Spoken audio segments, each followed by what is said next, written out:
श्रद्धा सुमन अर्पित करते हुए, तो पहले मैं एक डाउट क्लियर कर दूं कि आज मेरी उम्र 80 ईयर है और इसके लिए मैं आपको भी बधाई देता हूं कि इसमें आपका बड़ा योगदान है।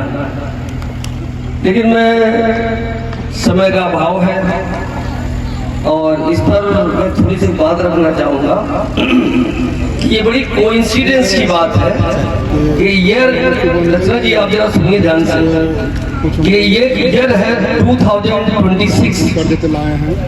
2026 और इंग्लिश में जो लेटर्स होते हैं अल्फाबेट में वो भी 26 है।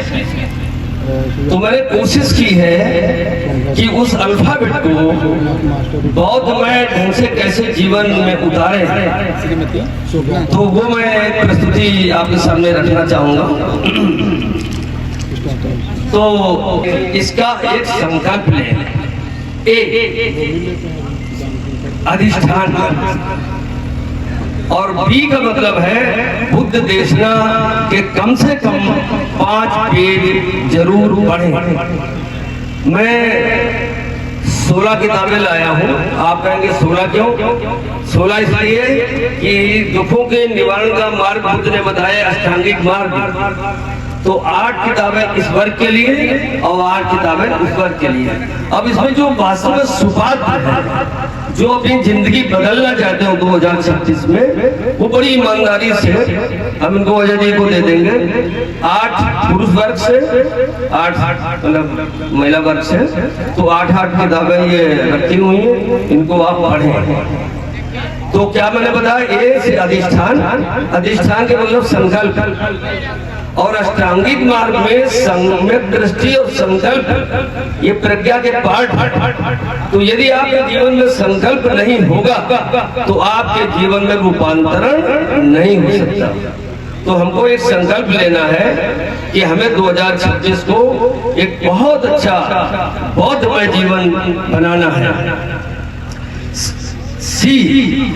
सी फॉर कंसंट्रेशन, एकाग्रता।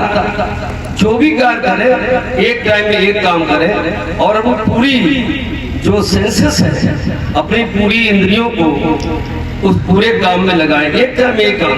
ये नहीं कि आप भोजन भी खा रहे हैं और टीवी देख रहे हैं, ये बहुत गलत बात है।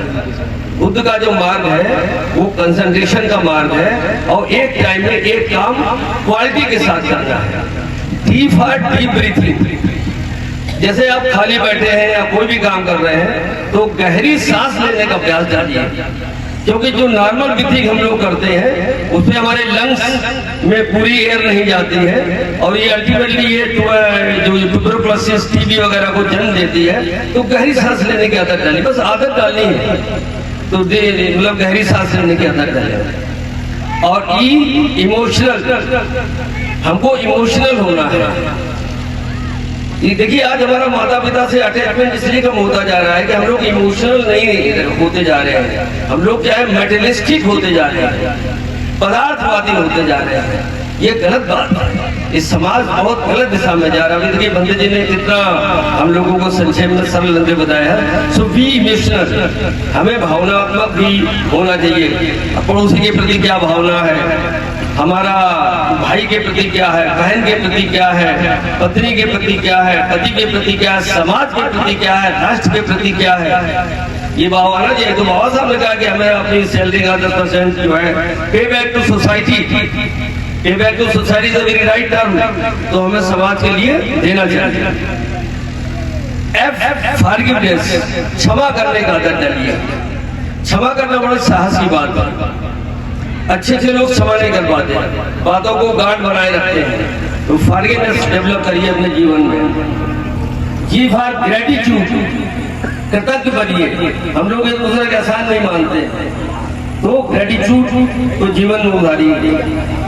और हैप्पीनेस, एक नियम बनाइए कि दुनिया की कोई ताकत मुझे दुखी नहीं कर सकती।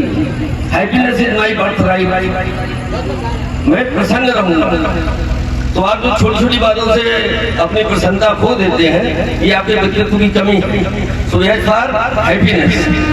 और आई इन्वेस्टमेंट, अपने ऊपर इन्वेस्टमेंट करिए। आप लोग FD, mutual fund, share market में बहुत सारा इन्वेस्टमेंट करते हैं, ले अपने व्यक्तित्व पर इन्वेस्ट करिए। जैसे आप 2025 का वर्जन था, आप 2025 के वर्जन ना रहे, 2026 का वर्जन बने और उससे अपने व्यक्तित्व को निखारें। जे फॉर जनरल, जनरल का मतलब यह है JOURNAL, डायरी लिखने का तैयारी है, डायरी लिखने का तैयारी है। और के नो दाई सेल्फ, अपने को जानिए।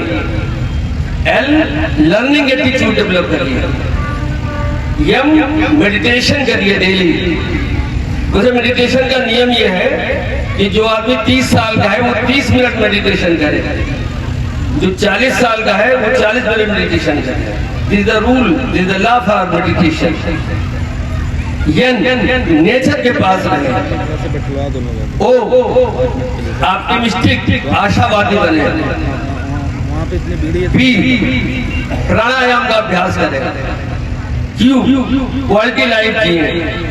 आर रैशनलाइजेशन का उपयोग करें, तार्किक बने, रैशनलाइज। और आर रिस्पेक्ट दें। हम लोग रिस्पेक्ट लेना तो चाहते हैं, देना नहीं चाहते, तो रिस्पेक्ट दें और जो आप देंगे वही 10 गुना मिलेगा। ये नेचर का लॉ है। यस, सन बात या कुछ देर धूम में जरूर रहे।